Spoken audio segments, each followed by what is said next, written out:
नमस्कार, राजपूत ट्यूटोरियल्स के YouTube platform पर आप सभी का फिर से स्वागत करता हूं। आज मॉर्निंग का जो वीडियो लेक्चर गया उसमें भारतीय अर्थव्यवस्था के कुछ महत्वपूर्ण प्रश्नों पर हमने चर्चा किया। ऐसे ही और महत्वपूर्ण एवं संभावित प्रश्नों पर इस वीडियो में हम चर्चा करने जा रहे हैं। यहाँ पर जितने कॉन्सेप्चुअल क्वेश्चंस हैं उसके साथ साथ कुछ आपको आर्थिक सर्वेक्षण के भी प्रश्न मिलेंगे, तो वीडियो को अंत तक जरूर देखिएगा। बहुत इंपॉर्टेंट ये वीडियो लेक्चर सीरीज चल रही है। ठीक है, तो भारतीय अर्थव्यवस्था से संबंधित जो महत्वपूर्ण प्रश्न हैं उन पर हम चर्चा करने जा रहे हैं। तो इस श्रृंखला में जो पहला प्रश्न है वो ये है कि नीचे दिए गए कथनों को ध्यान पूर्वक पढ़िए। भारत में लोगों को सबसे अधिक रोजगार प्राथमिक क्षेत्र के अंतर्गत प्राप्त होता है। दूसरा, भारत की जीडीपी में सबसे अधिक योगदान तृतीय क्षेत्र में उत्पादित वस्तुओं और सेवाओं का है। अब हमें बताना है कि इनमें से कौन सा कथन सत्य है। तो हम सभी ये जानते हैं कि भारत एक कृषि प्रधान देश है और कृषि पर निर्भरता अधिक होने के कारण यह एक ऐसा क्षेत्र है जो सबसे ज्यादा रोजगार प्रदान करता है। ठीक है, तो पहला जो स्टेटमेंट है इसमें कोई डाउट नहीं, पहला स्टेटमेंट सही। दूसरा स्टेटमेंट कह रहा है कि जीडीपी में सबसे अधिक योगदान तृतीय क्षेत्र में उत्पादित वस्तुओं और सेवाओं का है।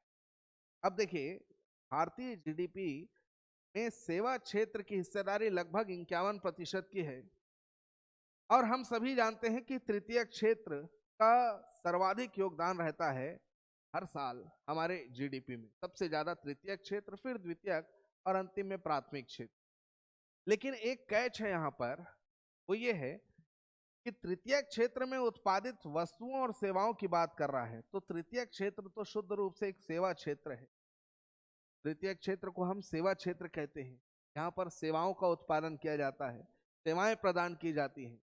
ठीक है, तृतीय क्षेत्र में वस्तुओं का उत्पादन संबंधित नहीं है। अगर यह कथन कहता कि तृतीय क्षेत्र में उत्पादित सेवाओं का है तो यह स्टेटमेंट बिल्कुल सही होता, लेकिन वस्तु जुड़ गया है इसलिए इसे हम असत्य लेंगे। तो सत्य कथन कौन सा है? तो वो है केवल एक। ध्यान रखिएगा, ऐसे कुछ माइन्यूट सी चीजें होती हैं जहां पर हमको देखना होता है कि कौन सा स्टेटमेंट सही है। पहले नजर में है ना, तृतीय क्षेत्र का योगदान सर्वाधिक होता है, यही पढ़ने से एक माइंड में बन जाता है कि सही है, लेकिन उसे थोड़ा बारीकी से पढ़िए कि उत्पादित वस्तुओं और सेवाओं की बात की जा रही है। तो तृतीय क्षेत्र में सेवाएं प्रदान की जाती हैं, सेवाओं का उत्पादन किया जाता है, वस्तुओं का नहीं।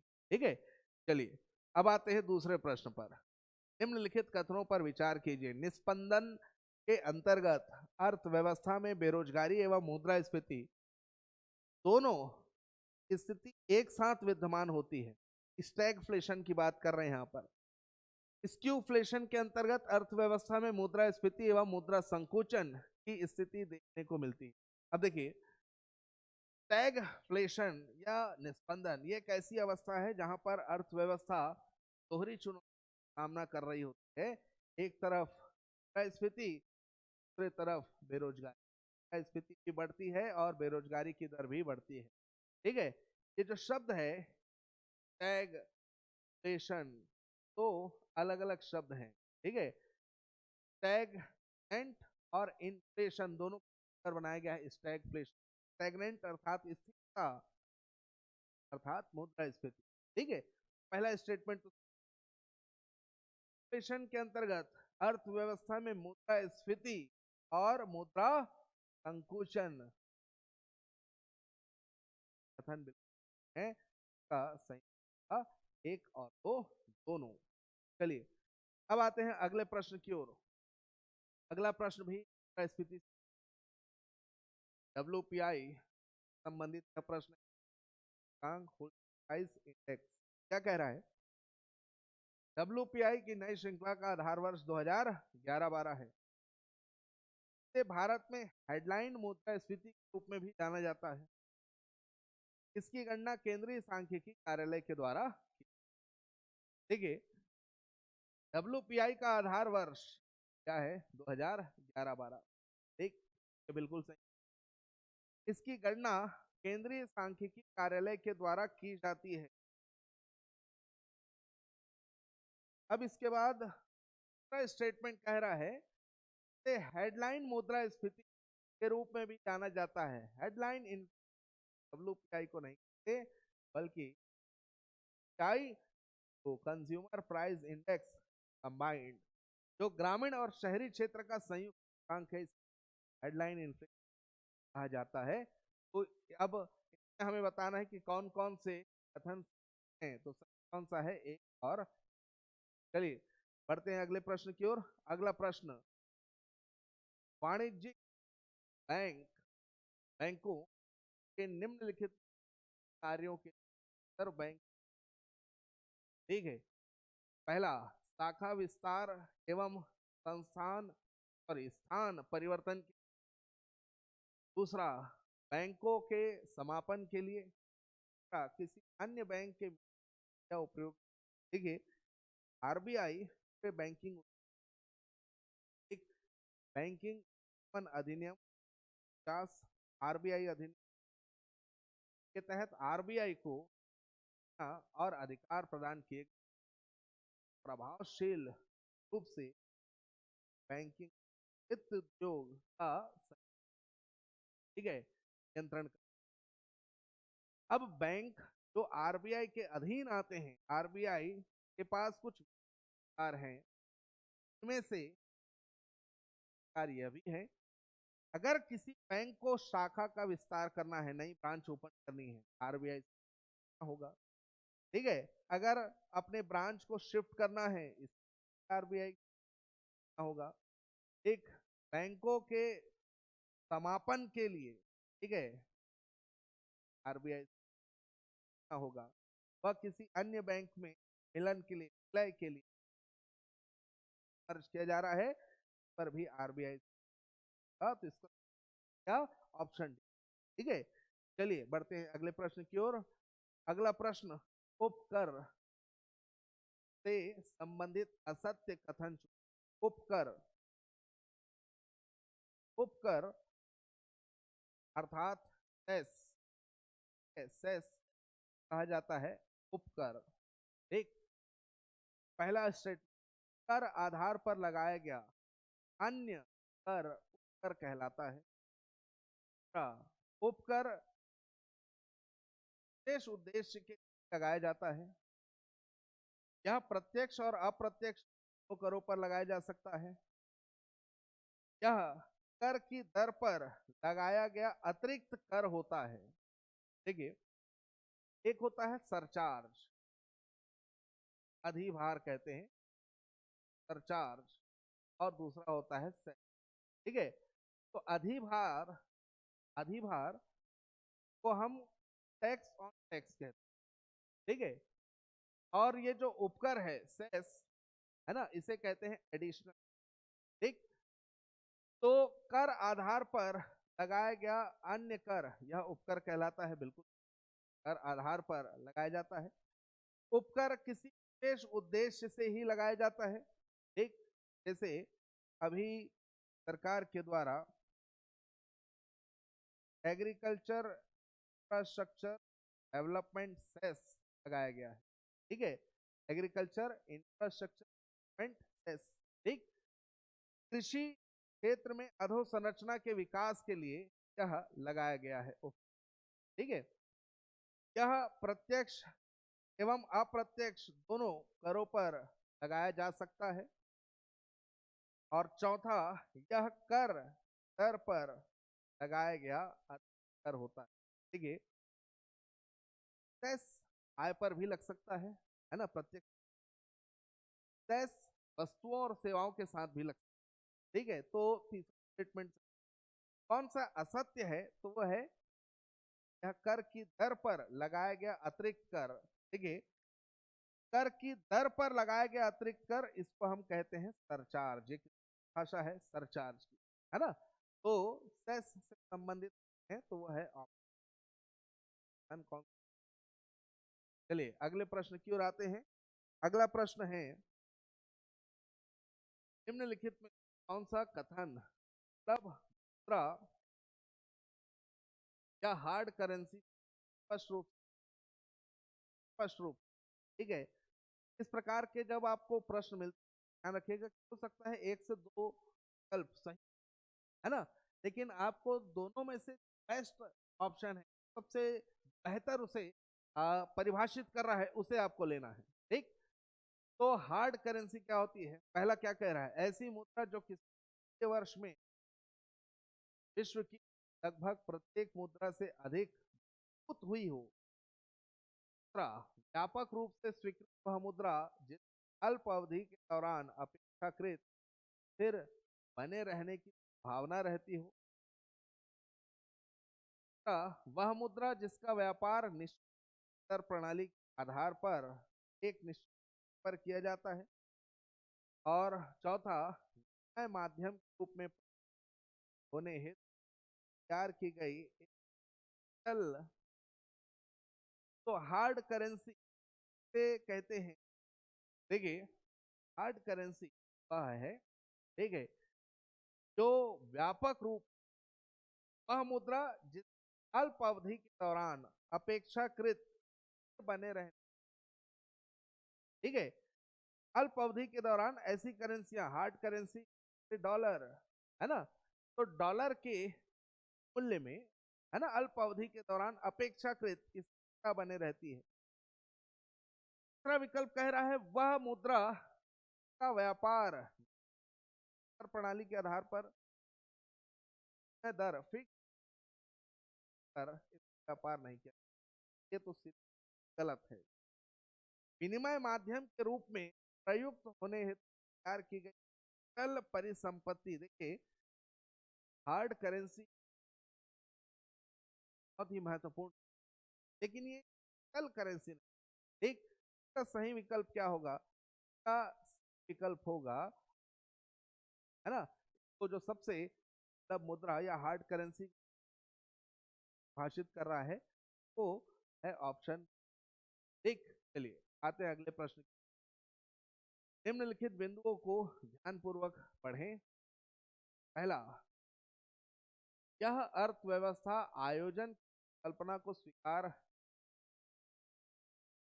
आयोजन आयोजना इस अर्थव्यवस्था में प्रायः एक निश्चित अवधि में क्या क्या आर्थिक विकास के लक्ष्य प्राप्त किए निर्धारित नहीं। इस प्रकार की अर्थव्यवस्था में आर्थिक विकास से संबंधित रणनीति का, ठीक है, जो तीन ये जो तीन पॉइंट्स हैं, किस प्रकार की अर्थव्यवस्था को परिभाषित कर रहे हैं, किस योजनाओं का उल्लेख कर रहे हैं, क्या आपको बताना है। योजनाबद्ध, गैर योजनाबद्ध, आश्रित या इनमें। ध्यान रखिएगा ये जो विशेषताएं हैं या यहाँ पर आर्थिक संकल्प, ठीक है, यहाँ पर एक निश्चित क्या आर्थिक विकास का लक्ष्य होगा निर्धारित नहीं, ठीक है, और ना ही आर्थिक विकास से संबंधित रणनीतियां बनाई जाती हैं। ये हमें गैर योजनाबद्ध अर्थव्यवस्था में देखने को मिलता है, गैर योजनाबद्ध अर्थव्यवस्था। ठीक, चलिए बढ़ते हैं। असत्य का चुनाव करना है।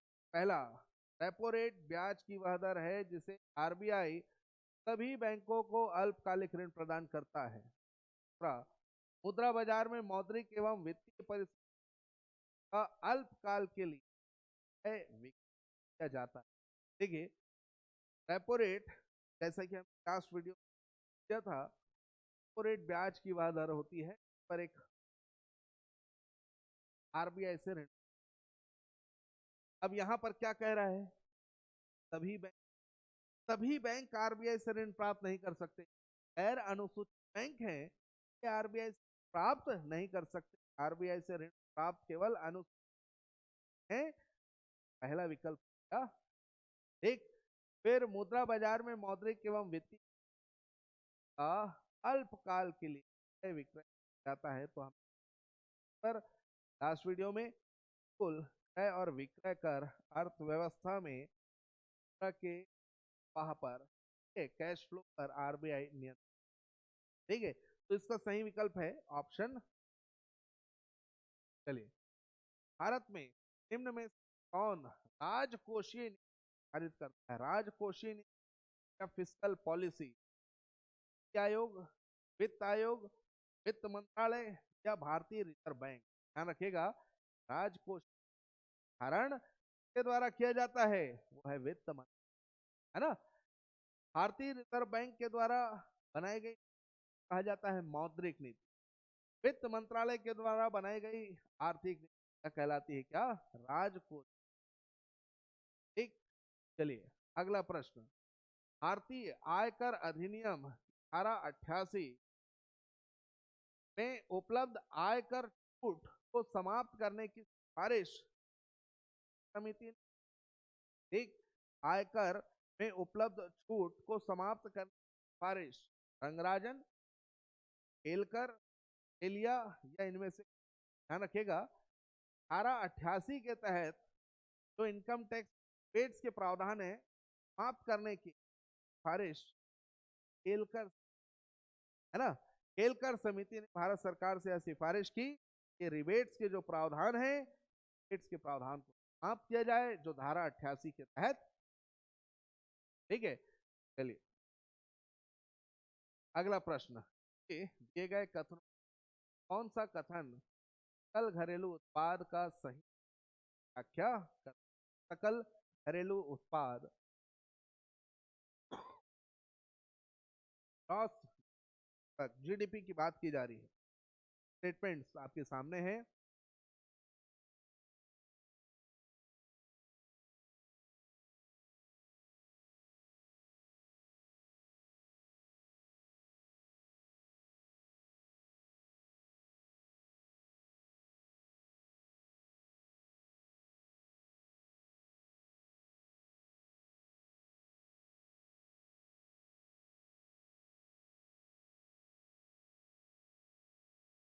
देखिएगा, पहला, देश वर्ष में देश के करदाता नागरिकों, करदाता द्वारा उत्पादित मध्यवर्ती वस्तुओं और सेवाओं का मूल्य, मध्यवर्ती।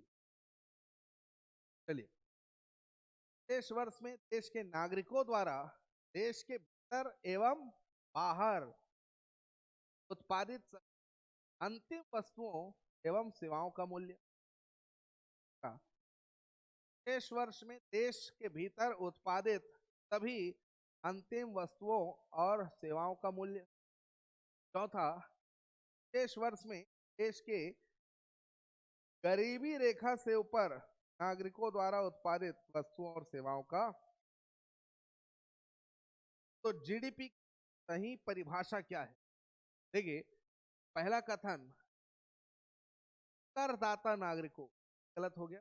एक, केवल करदाता नागरिक शामिल नहीं किया जाता। दूसरा, मध्यवर्ती वस्तुओं, मध्यवर्ती वस्तु शामिल नहीं किया जाता, अंतिम वस्तुओं को शामिल किया जाता। पहला स्टेट, ठीक है। दूसरा कह रहा है देश के नागरिकों द्वारा देश के भीतर एवं बाहर। जब हम जीडीपी की बात करते हैं तो हम देश की भौगोलिक सीमा को ध्यानगत रखते हैं। देश की भौगोलिक सीमा में उत्पादित अंतिम वस्तुओं और सेवाओं के मौद्रिक को कहा जाता है क्या? जीडीपी। ठीक है, तो गरीबी रेखा से ऊपर है। परिभाषा क्या है? देश के भीतर उत्पादित सभी अंतिम वस्तुओं और सेवाओं का मौद्रिक का। चलिए बढ़ते हैं अगले प्रश्न की ओर। मिश्रित अर्थव्यवस्था प्रमुख विशेषता या विशेषताओं में सम्मिलित है। मिश्रित अर्थव्यवस्था की विशेषताएं, सार्वजनिक एवं निजी क्षेत्रों का सह अस्तित्व। दूसरा, आर्थिक नियोजन। तीसरा, सरकार का विनियामक के रूप में भूमिका और व्यक्तिगत स्वतंत्रता। मिश्रित अर्थव्यवस्था एक ऐसी अर्थव्यवस्था है जहां पर हमें बाजार और गैर बाजार या पूंजीवाद और समाजवाद दोनों का प्रभाव मिश्रित रूप में देखने को मिलता है। तो ऐसी अर्थव्यवस्था जहां पर सार्वजनिक और निजी क्षेत्रों का सह अस्तित्व होता है, बिल्कुल सही। आर्थिक नियोजन जो समाजवाद की देन है, ठीक है, इसे भी मिश्रित अर्थव्यवस्था में देखा जाता है। भारत मिश्रित अर्थव्यवस्था का जीता जागता उदाहरण है।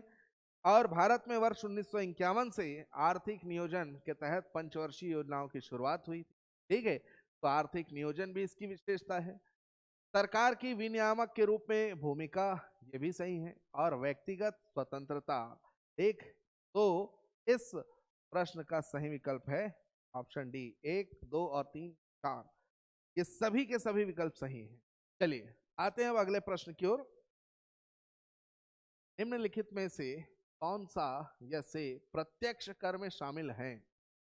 प्रत्यक्ष कर में शामिल हैं आयकर, संपत्ति कर, निगम कर, अनुषंगी लाभ कर।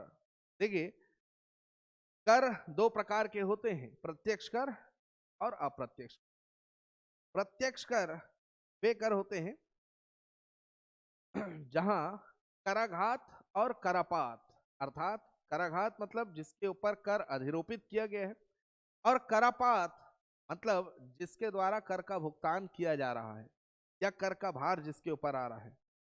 यदि कराघात और करापात दो एक ही व्यक्तियों पर है तो वह प्रत्यक्ष कर कहलाता है, और जहां दो अलग अलग व्यक्तियों पर है वह अप्रत्यक्ष कर कहलाता है। क्या? कराघात और करापात, है ना, दो अलग अलग व्यक्तियों पर है, मतलब सरकार ने टैक्स तो लगाया किसी एक पर, लेकिन उसका भुगतान किया किसी दूसरे ने, उस व्यक्ति ने जिसने उस सेवा का लाभ उठाया। ठीक, तो प्रत्यक्ष कर के अंतर्गत आते हैं आयकर, संपत्ति कर, निगम कर और अनुषंगी लाभ कर। ये सभी के सभी क्या है? प्रत्यक्ष कर है, क्योंकि जिसके ऊपर अधिरोपित किया गया है वही इसका भुगतान कर रहा है। इन करों को हम हस्तांतरित नहीं कर सकते। ठीक, ऐसे करों को कहते हैं प्रत्यक्ष कर। ठीक है, तो ये चारों किसके उदाहरण हैं? प्रत्यक्ष कर के। चलिए आते हैं अगले प्रश्न की ओर। अगला प्रश्न लाफर वक्र से संबंधित है। ठीक है, पहला कथन क्या कह रहा है? इस वक्र का संबंध कर की दर व कर राजस्व से है, पहला। दूसरा, यह इस ओर संकेत करता है एक सीमा के बाद यदि कर की दरों में वृद्धि जाए तो सरकार का राजस्व घटने लगता है। देखिए, लाफर कर्व, आर्थर लाफर ने यह कॉन्सेप्ट दिया, और ये संबंधित है कर की दर और कर राजस्व से। पहला स्टेटमेंट तो सही। दूसरा कह रहा है एक सीमा तक ही हम कर की दरों को बढ़ा सकते हैं, यदि इस सीमा के बाहर वृद्धि की जाए तो सरकार के राजस्व क्या होते हैं? कम होने लगते हैं, घटने लगते हैं। यह भी कथन बिल्कुल सही है ना। लाफर के अनुसार कर की दरों को एक निश्चित स्तर तक ही बढ़ाया जा सकता है, एक निश्चित स्तर जो एक सर्वमान्य स्तर हो जहां पर लोग स्वेच्छा से कर का भुगतान करें। यदि इस सर्वमान्य स्तर से यदि हम कर की दरों को और बढ़ाते हैं तो इससे इससे राजस्व में वृद्धि नहीं होगी, बल्कि राजस्व में क्या आएगी? ठीक है, तो इसका सही उत्तर क्या है? इसका सही उत्तर है कि कथन 1 और 2 दोनों क्या है? सत्य है। ठीक है, ऑप्शन सी। चलिए अगले प्रश्न की ओर आते हैं। अगला प्रश्न, स्वतंत्रता से पूर्व भारत के राष्ट्रीय तथा प्रति व्यक्ति आय के आकलनकर्ताओं में निम्नलिखित में कौन कौन शामिल थे? दादा भाई नौरोजी, फिंडले सिराज, वीके राव और आरसी देसाई। देखिए, भारत में प्रति व्यक्ति आय के आकलन, राष्ट्रीय आय के आकलन का सर्वप्रथम प्रयास करने वाले शख्सियत थे दादा भाई नौरोजी। पिछले वीडियो में भी हमने चर्चा किया था इस पर। और एक और प्रमुख व्यक्तित्व थे वीके राव, जिनके द्वारा अपनाई गई राष्ट्रीय आय के आकलन के लिए अपनाई गई विधि को पहली वैज्ञानिक पद्धति के रूप से भी जाना जाता है। ठीक है, कि पहला साइंटिफिकल अप्रोच किसने रखा था? तो वीके राव। और पहला आकलन किसने किया था? तो दादा भाई नौरोजी ने। लेकिन दो और शख्सियत हैं जिनका कंट्रीब्यूशन है, फिंडले सिराज और आरसी देसाई। तो ध्यान रखिएगा कि राष्ट्रीय तथा प्रति व्यक्ति आय के आकलन में दादा भाई नौरोजी, फिंडले सिराज, वीके राव और आरसी देसाई सभी का योगदान रहा है, महत्वपूर्ण योगदान रहा दादा भाई नौरोजी और वीके राव। ठीक है, चलिए अगले प्रश्न पर आते हैं। मुद्रास्फीति शून्य दर उस वर्ष में अवश्य मानी जाती है जब, पहला ऑप्शन, वर्ष के प्रत्येक सप्ताह में मुद्रास्फीति की वार्षिक दर शून्य रहे। दूसरा, प्रत्येक सप्ताह में मुद्रास्फीति की वार्षिक दर घटती जाए। वर्ष में मुद्रास्फीति की वार्षिक दर घटे भी और बढ़े भी। वर्ष के प्रत्येक सप्ताह में मुद्रास्फीति की वार्षिक दर स्थिर हो। ठीक है, तो ध्यान रखिएगा, मुद्रास्फीति की शून्य दर उस वर्ष ली जाती है जब वर्ष के प्रत्येक सप्ताह में मुद्रास्फीति की वार्षिक दर क्या रहे, शून्य। ठीक है, वर्ष के प्रत्येक सप्ताह में मुद्रास्फीति की दर रहे शून्य, तभी उसे जीरो इन्फ्लेशन ईयर लिया जाएगा। ठीक, अगला प्रश्न,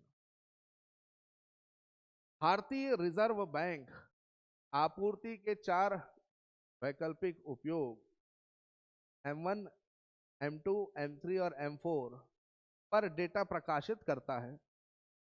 इस संदर्भ में निम्नलिखित कथनों पर विचार कीजिए। ठीक है, M1, देखिए, मुद्रा आपूर्ति के माप के लिए आरबीआई द्वारा ये M1, M2, M3 और M4 ये मेजर्स आरबीआई के द्वारा बनाए गए हैं। आरबीआई इसके माध्यम से मुद्रा आपूर्ति का माप मेजर करता है, आकलन करता है। ठीक है, M1, जनता के पास उपलब्ध मुद्रा, बैंकिंग प्रणाली के पास मांग जमा और आरबीआई के अन्य जमा का योग है। बिल्कुल सही। M1 क्या होता है, लोगों के पास उपलब्ध मुद्रा, दोनों कागजी मुद्रा और सिक्के। फिर बैंकिंग प्रणाली में उनके डिमांड डिपॉजिट और आरबीआई के पास अन्य जमा का योग को कहते हैं M1। फिर M2, M1 तथा डाक घरों में बचत का योग, एक, ये भी सही है M2। M3, M1 तथा बैंकों में समय जमा या सावधि जमा भी कहते हैं इसे, का योग है, यह भी सही। जब M1 में बैंकों के सावधि जमा, टाइम डिपॉजिट, जैसे फिक्स डिपॉजिट एक प्रकार का टाइम डिपॉजिट है, तो सावधि जमा को शामिल कर दें तो ये कहलाता है M3। और M4 क्या है, तो M3 तथा डाक घरों के बचत, डाकघर बचत बैंकों में कुल जमा, है ना, राष्ट्रीय बचत प्रमाण पत्र को छोड़कर। ठीक, तो M4 भी सही है। M3 में हम डाक घर के बचत को, अन्य बचत को शामिल करते हैं। ठीक है, तो इसका सही उत्तर है ऑप्शन डी। 1, 2, 3 और 4 सभी के सभी स्टेटमेंट्स क्या हैं। ठीक, चलिए अगले प्रश्न की ओर आते हैं। निम्नलिखित कथनों पर विचार करें। अंतर्राष्ट्रीय बाजार में किसी मुद्रा का मूल्य निर्धारित होता है। पहला कह रहा है विश्व बैंक, दूसरा कह रहा है संबंधित देश द्वारा प्रदत्त वस्तुओं और सेवाओं की मांग पर, तीसरा संबंधित देश की सरकार की स्थिरता पर, चौथा संबंधित देश की आर्थिक समर्थता पर। ठीक, तो इसका सही विकल्प क्या होगा, देखिए, पहला, विश्व बैंक द्वारा अंतर्राष्ट्रीय मुद्रा में, अंतर्राष्ट्रीय बाजार में किसी मुद्रा का मूल्य निर्धारण, ध्यान रखिएगा, विश्व बैंक के द्वारा नहीं किया जाता। ठीक है, विश्व बैंक का इसमें कोई हस्तक्षेप नहीं। फिर न ही देश की आर्थिक समर्थता का इसमें कोई महत्व होता है। ठीक है, देश की मुद्रा का मूल्य का निर्धारण उसकी आर्थिक समर्थता से नहीं होता। ठीक है, संबंधित देश द्वारा प्रदत्त वस्तुओं और सेवाओं की मांग द्वारा, एक फैक्टर डिमांड है, बिल्कुल सही, और संबंधित देश की सरकार की स्थिरता के द्वारा, है ना। तो पॉलिटिकल स्टेबिलिटी भी, ठीक है, कहीं ना कहीं जो घरेलू मुद्रा है उसके मूल्य का निर्धारण अंतर्राष्ट्रीय बाजार में करने का एक प्रभाव, एक फैक्टर यह भी है ना। तो इसका सही विकल्प होगा क्या, इसका सही विकल्प होगा ऑप्शन बी। 2 और 3 दोनों सही। चलिए बढ़ते हैं अगले प्रश्न की ओर। क्लोज्ड इकोनॉमी, बंद अर्थव्यवस्था से तात्पर्य उस अर्थव्यवस्था से है जिसमें, पहला, केवल निर्यात होता है, दूसरा, मुद्रा की नियंत्रित आपूर्ति होती है। तीसरा, घाटे की वित्तीय व्यवस्था होती है। चौथा, आयात तथा निर्यात नहीं होता। तो ध्यान रखिएगा कि क्लोज्ड इकोनॉमी उसे कहते हैं जहां पर आयात निर्यात पर बहुत कठोर प्रतिबंध हो। ऐसी अर्थव्यवस्था को हम कहते हैं क्लोज्ड इकोनॉमी। ठीक है, तो क्लोज्ड इकोनॉमी जहां आयात और निर्यात नहीं होता या नाम मात्र का होता है, बहुत ही नियंत्रित तरीके से सरकार इस पर आयात निर्यात पर कंट्रोल रखती है, इसे हम कहते हैं क्लोज्ड इकोनॉमी। ठीक है, बंद अर्थव्यवस्था। चलिए अब आते हैं कुछ महत्वपूर्ण प्रश्न जो हैं जो आर्थिक सर्वेक्षण से लिए गए हैं। वित्तीय वर्ष 2023 में स्वास्थ्य क्षेत्र पर बजट का खर्च सकल घरेलू उत्पाद का कितना प्रतिशत है? ध्यान रखिएगा कि स्वास्थ्य क्षेत्र में, हेल्थ सेक्टर में जीडीपी का 2.1% है ना खर्च किया जा रहा है। कितना प्रतिशत? 2.1%। भारतीय जीडीपी का 2.1% खर्च किस क्षेत्र में किया जा रहा है? स्वास्थ्य क्षेत्र में किया जा रहा है। ठीक, अगले प्रश्न की ओर आते हैं। आर्थिक सर्वेक्षण के अनुसार सेवा क्षेत्र, उद्योग क्षेत्र, कृषि क्षेत्र के लिए वृद्धि दर का प्रथम अग्रिम अनुमान क्रमशः है। ठीक, तो ध्यान रखिएगा सेवा क्षेत्र के लिए है 9.1%। सेवा क्षेत्र के लिए है कितना? 9.1%। उद्योग क्षेत्र के लिए है 4.1%। उद्योग के लिए है 4.1% और कृषि क्षेत्र के लिए है 3.5। ठीक है, तो ध्यान रखिएगा सही क्रम ये है, सेवा क्षेत्र 9.1%, उद्योग क्षेत्र 4.1% और कृषि क्षेत्र 3.5%। ऑप्शन डी इसका सही उत्तर है। ठीक है, चलिए बढ़ते हैं अगले प्रश्न की ओर। ये प्रश्न पंचवर्षीय योजनाओं से लिया गया है। एक तरफ योजनाएं हैं और दूसरे तरफ उन योजनाओं के महत्वपूर्ण कार्यक्रम हैं और आपको सुमेलित करना है। ठीक है, तो सबसे पहले प्रथम योजना की हम बात करें। प्रथम योजना, तो प्रथम योजना में शुरू किया गया था सामुदायिक विकास कार्यक्रम।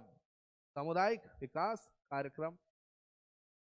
दूसरी पंचवर्षीय योजना हम सभी जानते हैं कि पहली पंचवर्षीय योजना कृषि क्षेत्र को समर्पित की गई थी। दूसरी पंचवर्षीय योजना समर्पित की गई इसके लिए औद्योगिकीकरण, तीव्र औद्योगिकीकरण। फिर तीसरा, तृतीय योजना आधारभूत उद्योगों का प्रसार करना था। ठीक है, आधारभूत उद्योगों का प्रसार, तीसरी पंचवर्षीय योजना। फिर चौथी पंचवर्षीय योजना में स्वावलंबन की प्राप्ति, है ना, स्वावलंबन की प्राप्ति का लक्ष्य रखा गया कि स्थिरता के साथ समृद्धि की बात की गई। और पांचवी पंचवर्षीय योजना में न्यूनतम आवश्यकता कार्यक्रम, मिनिमम नीड्स प्रोग्राम की शुरुआत की गई। ठीक, तो ए का 2, बी का 1, सी का 3, डी का 5 और ई का 4, है ना। तो इसका सही विकल्प होगा क्या? ऑप्शन। चलिए बढ़ते हैं अगले प्रश्न की ओर। अगला प्रश्न ब्रिक्स से संबंधित है। ठीक है, ब्रिक्स सम्मेलन इस वर्ष 2023 में, पिछले वर्ष आयोजित हुआ था। बहुत महत्वपूर्ण सम्मेलन रहा। ब्रिक्स से संभवतः प्रश्न आपसे किया जा सकता है। ब्रिक्स में शामिल देशों की सदस्य संख्या 5 से बढ़कर 11 हो गई है। दूसरा, मिस्र, ईरान, सऊदी अरब, संयुक्त अरब अमीरात, इथियोपिया और अर्जेंटीना आदि देश ब्रिक्स के सदस्य देशों में शामिल हैं, है ना। तो ध्यान रखिएगा इसका सही विकल्प है ऑप्शन, है ना। ऑप्शन सी इसका सही विकल्प है, क्योंकि BRICS Brazil, Russia, India, China और साउथ अफ्रीका, ये 5 देशों का समूह था। अब ये बढ़ के 11 हो गए। 6 अन्य देश हैं जो इसमें शामिल हुए हैं। मिस्र, ईरान, सऊदी अरब, संयुक्त अरब अमीरात, इथियोपिया और अर्जेंटीना। तो ये 6 देश अब शामिल हो गए हैं। तो अब कुल इस समूह में कितने देश हो गए हैं? 11, है ना। तो पहला और दूसरा दोनों सही। चलिए, हाल ही में आर्थिक सर्वेक्षण 2022-23 में प्रयुक्त रिवर्स फ्लिपिंग शब्द से तात्पर्य है। आर्थिक सर्वेक्षण में एक जगह रिवर्स फ्लिपिंग का उल्लेख किया गया है। ये रिवर्स फ्लिपिंग क्या है? देखिएगा ऑप्शंस क्या कह रहा है। कराधानों से बचने के लिए कंपनियां विदेशी संस्थानों पर मुनाफा दिखा रही हैं। कंपनियां उल्टे शुल्क ढांचे का दुरुपयोग कर रही हैं। भारतीय कंपनियां देशी इकाई को स्वामित्व हस्तांतरित कर रही हैं। या फिर कंपनियां अपना अधिवास वापस भारत में स्थानांतरित कर रही हैं। देखिए, ये जो हेवन टैक्स हेवन जो अवधारणा थी, जहां पर कई सारे देशों में निवेश को प्रोत्साहित करने के लिए कर टैक्स पर छूट प्रदान की जाती। अब इस पे कुछ बदलाव लाए गए हैं। इस बदलाव को भारत के स्टार्टअप कंपनियों को ध्यानगत रखते हुए किया गया है, उनके फेवर में किया गया है। पहले ये